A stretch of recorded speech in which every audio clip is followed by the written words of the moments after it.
ଗୋଟିଏ ଶୁଖିଲା ଲଙ୍କା ଜାଳି ଦିଅନ୍ତୁ, ଗ୍ୟାରେଣ୍ଟି ଦେଉଛି ସେ ନାରୀ ଧରାଦେବ। ରାତି ଦିନ ତୁମକୁ ଫୋନ୍ କରିବ, ହାତ ଧରିକି ରୁମ୍କୁ ଡାକିବ।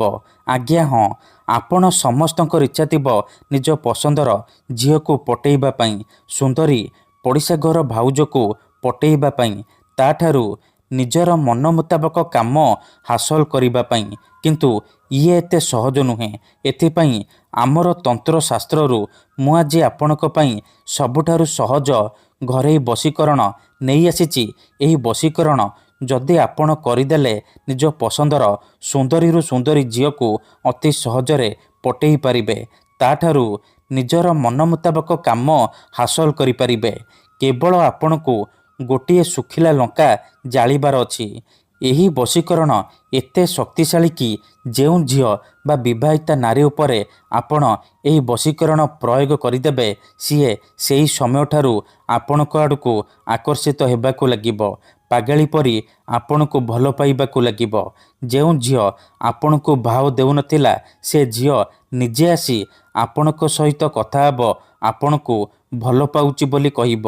ସୁନ୍ଦରୀ ପଡ଼ିଶା ଘର ଭାଉଜ ହାତ ଧରିକି ରୁମ୍କୁ ଡାକିବ, ଯାହା ଚାହିଁବେ ତାହା କରିବ।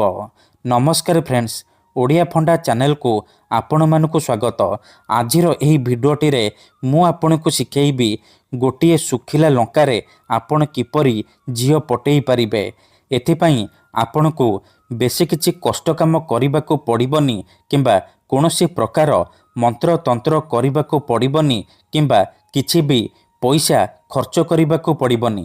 କେବଳ ମୁଁ ଆପଣଙ୍କୁ ଗୋଟିଏ ବଶୀକରଣ ଶବ୍ଦ କହିବି, ସେହି ଶବ୍ଦକୁ 7 ଥର ପଢ଼ିକି ଗୋଟିଏ ଶୁଖିଲା ଲଙ୍କା ଜାଳିଦେବେ। ଏହି ଶବ୍ଦ ହେଉଛି ମୁସଲିମ ବଶୀକରଣ ଶବ୍ଦ। ଏହି ଶବ୍ଦକୁ ପଢ଼ିକି ଶୁଖିଲା ଲଙ୍କା ଜାଳିଦେବେ।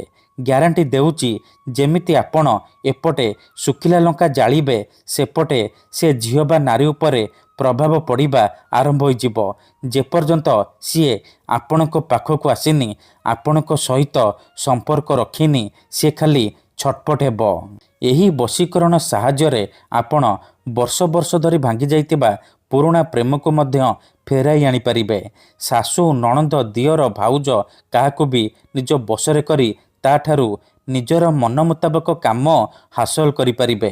ତେଣୁ ମୋର ଆପଣମାନଙ୍କୁ ଅନୁରୋଧ କି ମନରେ କୌଣସି ଖରାପ ଉଦ୍ଦେଶ୍ୟ କିମ୍ବା କୌଣସି ଖରାପ କାମ ପାଇଁ ଆପଣ ଶୁଖିଲା ଲଙ୍କାର ଏହି ବଶୀକରଣକୁ ପ୍ରୟୋଗ କରିବେନି।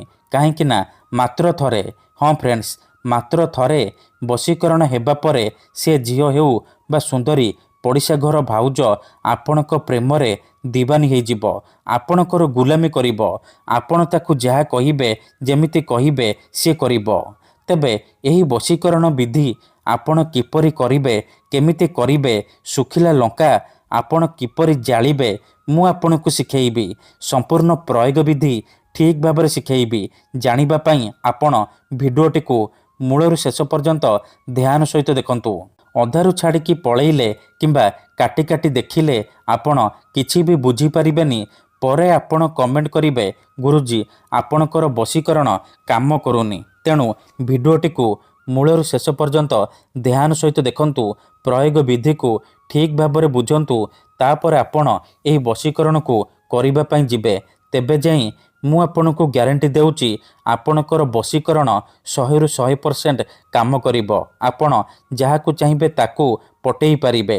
ବିଧିଟି କରିବା ପୂର୍ବରୁ ଆଉ ଗୋଟିଏ କଥା ମନେ ରଖନ୍ତୁ, ଯେଉଁପରି ଆପଣ ଭଗବାନଙ୍କୁ ମାନୁଛନ୍ତି, ଭଗବାନଙ୍କ ଉପରେ ବିଶ୍ୱାସ ରଖିଛନ୍ତି, ନିଜର ସବୁ ଦୁଃଖ କଷ୍ଟ ଅସୁବିଧା ଭଗବାନଙ୍କୁ ଜଣାଉଛନ୍ତି, ଯଦି ସେ ଅସୁବିଧାର ସମାଧାନ ନ ହେଲା, ତାହାର ମାନେ ନୁହେଁ କି ଭଗବାନ ନାହାନ୍ତି। ସେହିପରି ମନ୍ତ୍ରତନ୍ତ୍ର ହୁଏ, ବଶୀକରଣ କାମ କରେ, କିନ୍ତୁ ଏହାକୁ ଆପଣଙ୍କୁ ସିଦ୍ଧ କରିବାକୁ ପଡ଼ିବ। ପ୍ରୟୋଗ ବିଧିକୁ ଠିକ୍ ଭାବରେ କରିବାକୁ ପଡ଼ିବ। ମୁଁ ଆପଣଙ୍କୁ ଯେମିତି ଶିଖେଇବି, ଆପଣଙ୍କୁ ଠିକ୍ ସେହିପରି କରିବାକୁ ପଡ଼ିବ। ତେବେ ଯାଇ ମୁଁ ଆପଣଙ୍କୁ ଗ୍ୟାରେଣ୍ଟି ଦେଉଛି, ଆପଣ ଯେତେ ସୁନ୍ଦରୀ ଝିଅ ବା ସୁନ୍ଦରୀ ଭାଉଜକୁ ଚାହିଁବେ ଅତି ସହଜରେ ନିଜର କରିପାରିବେ। ତାଠାରୁ ନିଜର ମନ ମୁତାବକ କାମ ହାସଲ କରିପାରିବେ। ସିଏ ନିଜେ ଫୋନ୍ କରିବ, ଘରକୁ ଡାକିବ, ଯାହା ଚାହିଁବେ ତାହା କରିବ। ତେବେ ଏହି ବଶୀକରଣ ଆପଣ କିପରି କରିବେ ଚାଲନ୍ତୁ ଜାଣିବା। ବିଧିଟି କରିବା ପୂର୍ବରୁ ଯଦି ଆପଣ ଆମ ଚ୍ୟାନେଲକୁ ନୂଆ ଆସିଛନ୍ତି ତେବେ ଦୟାକରି ଚ୍ୟାନେଲକୁ ସବସ୍କ୍ରାଇବ୍ କରି ପାଖରେ ଥିବା ବେଲ୍ ଆଇକନ୍କୁ ମଧ୍ୟ ଦବାଇ ଦିଅନ୍ତୁ, ଯାହାଦ୍ୱାରା ଆମେ ଯେଉଁ ବି ଭିଡ଼ିଓ ଅପଲୋଡ଼ କରିବୁ ସର୍ବପ୍ରଥମେ ଆପଣ ଦେଖିପାରିବେ ଆଉ ତାର ଲାଭ ପାଇପାରିବେ। ତେବେ ଚାଲନ୍ତୁ ଜାଣିବା ଏହି ବଶୀକରଣ ଆପଣ କିପରି କରିବେ। ମନେ ରଖନ୍ତୁ, ଏହି ବଶୀକରଣ ବିଧିକୁ ଆପଣ କେବଳ ଶୁକ୍ରବାର ଦିନ କରିବେ, ସନ୍ଧ୍ୟା ସମୟରେ କରିବେ। ବିଧିଟି କରିବା ପୂର୍ବରୁ ଭଲ ଭାବରେ ହାତ ଗୋଡ଼ ଧୋଇକି ସଫା ବସ୍ତ୍ର ପିନ୍ଧିକି ଏହି ବଶୀକରଣ କରିବେ। ପ୍ରଥମେ ଆପଣ କ'ଣ କରିବେ, ଗୋଟିଏ ଶୁଖିଲା ଲଙ୍କା ଆଣିବେ ଆଉ ଜାଳିବା ପାଇଁ ଡିଆସିଲି ଆଣିବେ। ତାପରେ କୌଣସି ଏକ ଜାଗାରେ ଚୁପଚାପ ବସି ପଡ଼ିବେ। ଧ୍ୟାନ ରଖିବେ ଯେଉଁଠାରେ ଆପଣଙ୍କୁ କେହି ଦେଖିବେନି କିମ୍ବା ଡାକିବେନି। ତାପରେ ଯେଉଁ ଶୁଖିଲା ଲଙ୍କା ଆଣିଛନ୍ତି ସେ ଶୁଖିଲା ଲଙ୍କାରେ ସେଇ ଝିଅ ବା ସ୍ତ୍ରୀର ନାମ ଲେଖିବେ ଯାହାକୁ ଆପଣ ପଟେଇବାକୁ ଚାହୁଁଛନ୍ତି।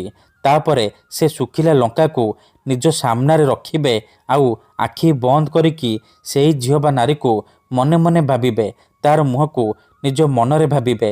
ଭାବି ସାରିବା ପରେ ୟା କରିବୁ, ୟା କରିବୁ, ୟା କରିବୁ ଏହି ଶବ୍ଦକୁ ଆପଣ 7 ଥର ପଢ଼ିବେ। ଇଏ ହେଉଛି ମୁସଲିମ ବଶୀକରଣ ଶବ୍ଦ। ଏହି ଶବ୍ଦକୁ ଆପଣ 7 ଥର ପଢ଼ିବେ। 7 ଥର ୟା କରିବୁ ପଢ଼ି ସାରିବା ପରେ 3 ଥର ସେ ଝିଅର ନାମ କହିବେ ଯାହାକୁ ଆପଣ ପଟେଇବାକୁ ଚାହୁଁଛନ୍ତି। ତାପରେ କ'ଣ କରିବେ, ସାଙ୍ଗେ ସାଙ୍ଗେ ସେ ଶୁଖିଲା ଲଙ୍କାକୁ ଜାଳିଦେବେ। ଯେମିତି ଏପଟେ ଶୁଖିଲା ଲଙ୍କା ଜଳିବ ସେପଟେ ପ୍ରଭାବ ପଡ଼ିବା ଆରମ୍ଭ ହୋଇଯିବ।